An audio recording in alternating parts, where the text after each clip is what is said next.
ভারত প্রায় সবগুলো নদীতে, অভিন্ন নদীতে বাঁধ বসিয়ে পানি নিয়ন্ত্রণের চেষ্টা করছে।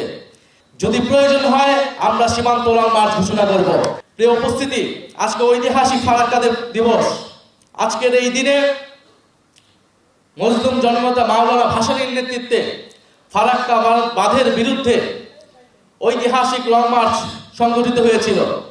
আজকে আমরা স্মরণ করছি মাওলানা ভাসানী এবং সেই ঐতিহাসিক ফারাক্কা দিবসের স্পিরিটকে।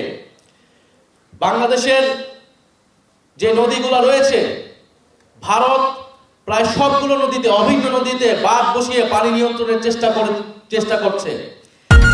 আরে ঈদ লাগছে মনে, খুশির জোয়ার সবখানে, আরে ঈদ লাগছে মনে, বিকাশ পেমেন্ট সবখানে। এবং বাংলাদেশের পানির যে ন্যায্য হিস্সা, নদীর পানির যে অধিকার আমাদের আছে, সেই অধিকার থেকে বঞ্চিত করে যাচ্ছে স্বাধীনতার পর থেকে। আমরা গঙ্গা চুক্তি হয়েছে, গঙ্গা পানি বন্টন চুক্তি হয়েছে, এই চুক্তি এই বছর শেষ হবে। আমরা এবার নতুন চুক্তির মাধ্যমে আমরা পানির অধিকার নিশ্চিত চাই। এবং বর্তমান সরকার আমরা দেখতে চাই তারা কতটুকু ভারতের আধিপত্যবাদের বিরুদ্ধে বাংলাদেশের পানির ন্যায্য অধিকার তারা নিশ্চিত করতে সক্ষম হয়, নাকি পুনরায় আওয়ামী লীগের মতোই তারা একটি নতজানু পররাষ্ট্রনীতি করে নতজানু চুক্তি করবে। আমরা সীমান্ত হত্যার বিরুদ্ধে কথা বলে যাচ্ছি। বাংলাদেশ ভারত সীমান্ত পৃথিবীর অন্যতম একটি সীমান্ত, যেটাকে রক্তাক্ত সীমান্ত বলা হয়।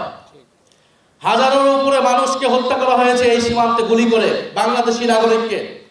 মাওলানা ভাসানী ফারাক্কার বিরুদ্ধে লং মার্চ করেছিলেন। যদি প্রয়োজন হয় আমরা সীমান্ত লং মার্চ ঘোষণা করব। বাংলাদেশের সীমান্তকে আমরা সুরক্ষা করব, বাংলাদেশের নদীর পানির ন্যায্য হিস্সা আমরা নিশ্চিত করব, বাংলাদেশের সার্বভৌমত্বকে আমরা সুরক্ষা করব।